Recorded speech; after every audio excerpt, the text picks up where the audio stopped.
video, I'm taking this string and we drop all the temperatures down when we are on the hill. I'm gonna teach you how you can improve your cooling system on your 7.3.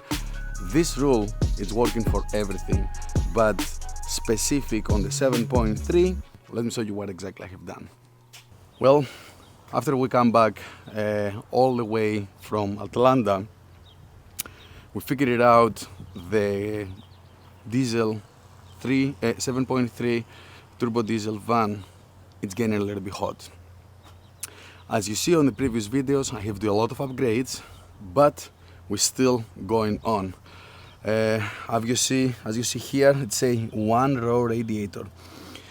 This water radiator is getting the water from here and it's going all the way down to the bottom, which is the other line, and the water is moving from here and it's going all the way down. Now this radiator, it's not moving that I want, and I'm gonna change it. I get a new aluminum upgrade radiator which have the same input, but it's going 3 times the water like that. So that's gonna make the water slow down a little bit in the radiator and calm down the water and go back. This is one of the upgrades I'm gonna do. The other upgrade I'm looking to do is this van is coming with no intercooler. So I don't think you can see inside there, but somewhere inside there, from the turbo straight is going to the intake and it's splitting like that. So I'm looking to find out how can I improve this system and put a spider, they name it spider in the 7.3, put a spider there, find out how can I make everything more clean. Of course, we need to have more lines here, and these vans, they was coming with 2 packets. One package, it was you choose 2 alternators, and the other package, it was you choose the intercooler. But still, I read they have room to improve and put 2 alternators and 2 coolers and intercooler as well. So if you see, my van have 1 alternator up here and 1 alternator down there. So now the AC is working, it's freezing cold, and it's here. But what's happening now is when the air it's hitting the transmission. This is the transmission oil cooler.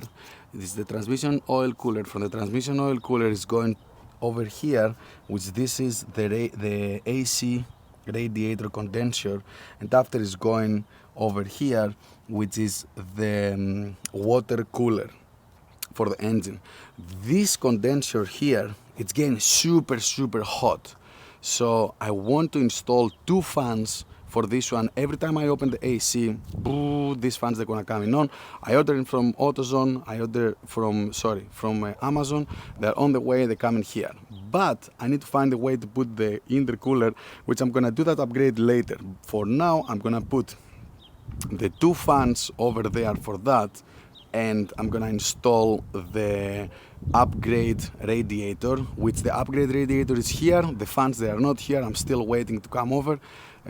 This cooler, if you wondering what it is, it's for the steering. It's for the steering oil. So I'm looking to see how can I remove this one, install it somewhere else, I think, and how can I put the intercooler. It's look like most of them, they have them between here, between these 2. So I'm gonna probably order that later and see how can I install it. But I'm working on that. I'm working to figure it out. Where can I put the intercooler? And anyway, now we're gonna remove the water cooler, and I'm gonna waiting for Amazon to bring me the fans for the AC. So that's gonna be the game plan for today. I'm gonna show you how beautiful this radiator is coming. It's full aluminum, and we're gonna make a good, nice brace for the fan. And yeah, let's do that. One more thing I'm gonna do, I'm gonna remove completely the thermostat. The thermostat is located over here on the top, and it's inside here. So I'm gonna take it off now it's a good point because we remove anyway everything. So I'm gonna remove that too, and I'm gonna remove the thermostat to make sure maybe my thermostat is stuck in sometimes and it's not working perfect. I'm gonna put a button inside, and I want to upgrade the system and put a sensor, actually sensor, to give it on and off the fans completely. But I'm gonna go through the wiring with you later. Let me install the radiator first, remove the thermostat, and go from there. Okay, let's do that. First thing first we need to do, I cleaned up this one and I want to save the coolant. You go here on the original radiator, and we have this valve. When we unscrew this valve over here, here we go, the water starts coming out. If you see, new coolant over there. So I'm gonna go, and when you do that process you need to open this cap, and all the water, nice and slow, it's gonna come out, and we're gonna save it. It's all coolant, so I really want to save that. It's a lot of this system, it's taking a lot of coolant, so we're gonna do that. Let it drain, let everything go there, and when we finish with that, we need to remove up hose 1, 2, and I need to remove all of that, take them out from here, remove the fan of course, and yeah, go from there. Well, after I remove all the water and I remove the top hose, over here is the place to the thermostat going, and if you see, this is the old thermostat. I was thinking to completely remove it, but first of all I have cuts over here, so I don't want to use this again. And this thermostat is dual mass, so it's going here and here, so you cannot replace it. This is so rusty. I'm gonna change that too, so I find one in AutoZone. It's not the ideal I want a lower thermostat, but it is what it is. It is okay. We're gonna put this new bad boy in, but if you see, they have this one, the hole all the way down. It's going there. Needs to be over here, and on the top they have new style O-ring. It is going like that. Well, I'm gonna clean up this area before I do that, but yeah, that's how it works. And we're gonna put the new thermostat on, and moving along to remove the radiator and show you the rest of the stuff. Let's go. Well, the radiator is out. This is the AC condenser. I install the thermostat, the new thermostat, and as you see now, way more room. That's the fan. We're gonna see what we're gonna do with this. Here we go. As you see, big difference over there. All the distance and everything, it is the same, but this one, the thickness of that, it is very, very thin, and the thickness of this one, it is very, very thick. So the water on here, it is going like that. It's going up like that, up like that, down. On this one, the water is going from here and is flowing all the way down there. So it's moving very fast in the radiator, and it's cold. It's not calm down the engine. It's not enough to calm down the engine. But this one, we don't have that problem here because the water is gonna stay inside and moving inside the radiator, so that's gonna make the water calm down. Now I need to find out how I'm gonna put the fan over here, because it's a little bit different mount with that. The stock, it's supposed to fit in here, but I'm gonna design it a little bit different, I guess, on this one. So let me go and do that for now and show you what's up. Boom, very simple. The way I thought how I'm gonna connect the radiator fan, it was this. unfortunately, the other style of radiator, I used to have this one down like that, but now if you see, it's sealing properly. You see, no gaps here. It's gonna vacuuming better that way.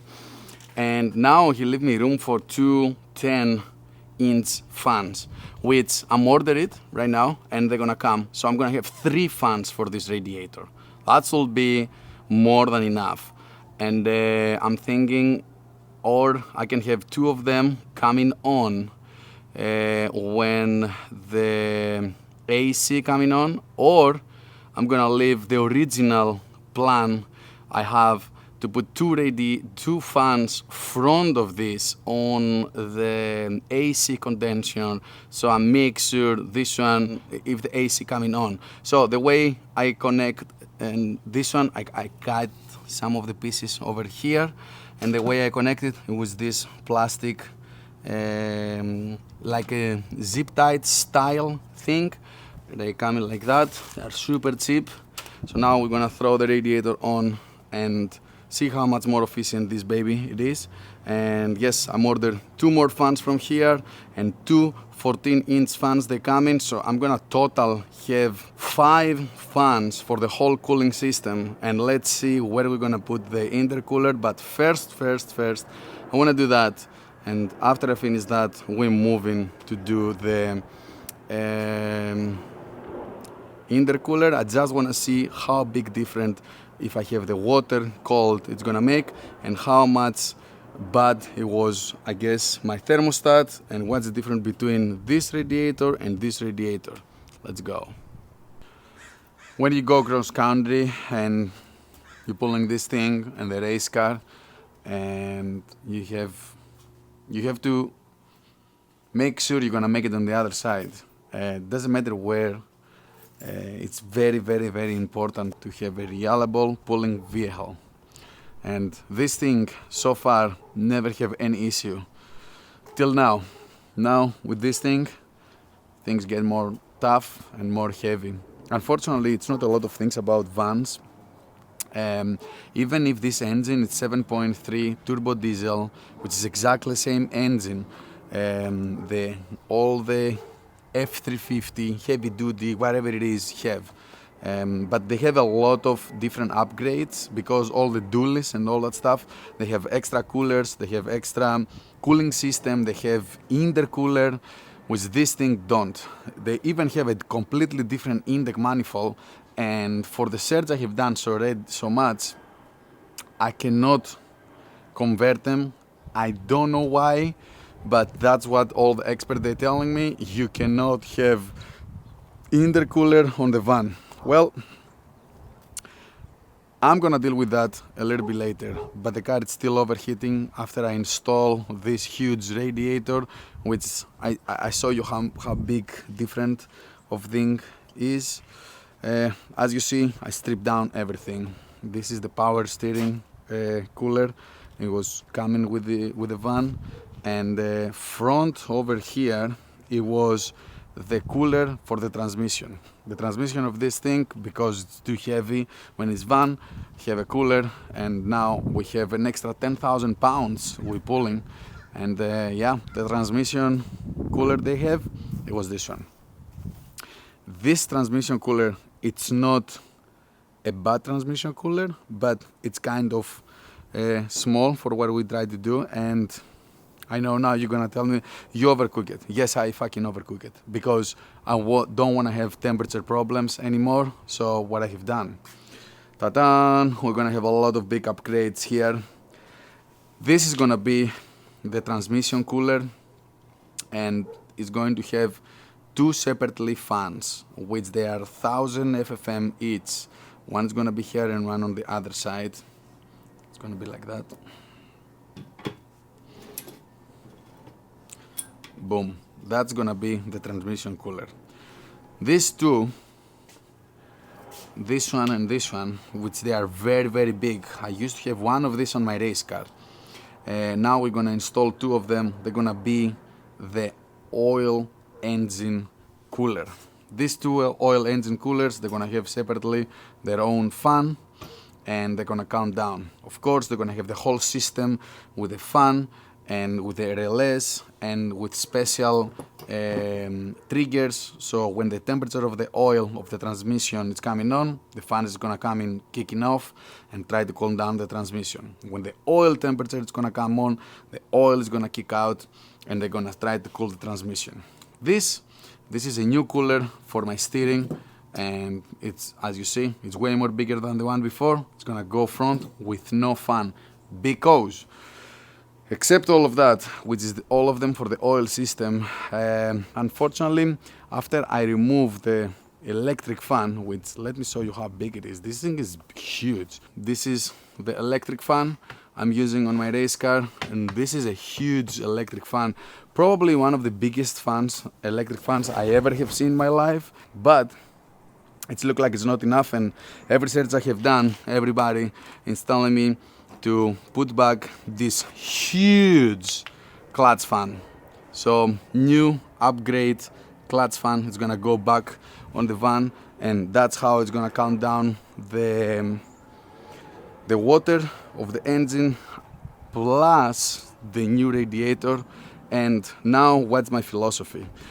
How I'm gonna put all of that oil, transmission oil, engine oil, front here on the car? No, we're not gonna do that.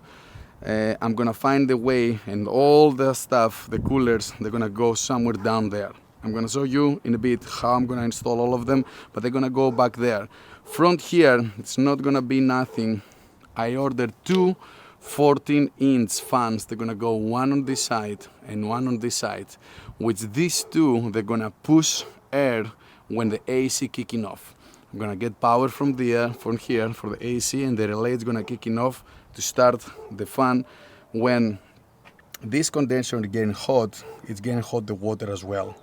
So we're not gonna have that anymore. This is gonna be cold because he's gonna have his own two separately fans, which is gonna be super strong for the AC for sure. That means we're gonna have always cold AC, and it's gonna help a little bit the water temperature, which the water temperature it's gonna benefit for the air of these blow fans. And front here it's gonna be the steering cooler, which, as you see, so much bigger than this thing, and it's gonna be front here. It's gonna cool me up as well. So now down here, as you see, they have in and out. The cooler down here, the water cooler, have the transmission oil going through here to calm down the temperature. When the temperature of the water, let's say it's 190 Fahrenheit or 200, the transmission, it is probably 220, 250.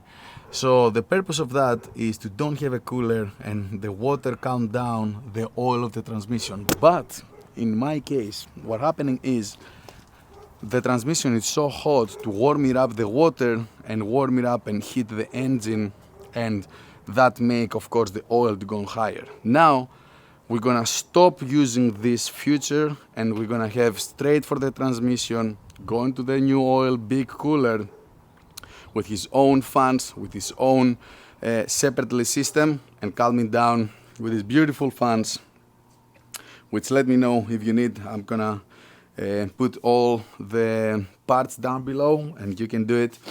So that's the plan.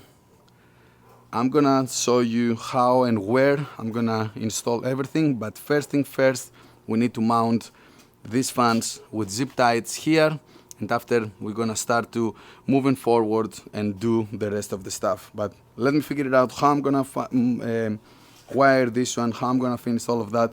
I also get very big relays. This relays is capable for 50 amps, 50, 60 amps. It's overcooked again. Yes, I overcook everything. It's a very, very, very big relays. They're capable for 60 to 80 amps. If you see here, very big wiring. But I don't wanna broke. I don't wanna stay in the desert if my van have any problem. It's actually big problem for me and for the rig and for the team, and it's gonna worth way more money. Yes, I spent a lot of money for the oil system and the cooling system and the fans and everything, but it is what it is. You need to spend to make sure you have something very reliable. So let's move forward. I'm gonna zip tie these fans, see how I'm gonna put them on, and yeah, let's do that.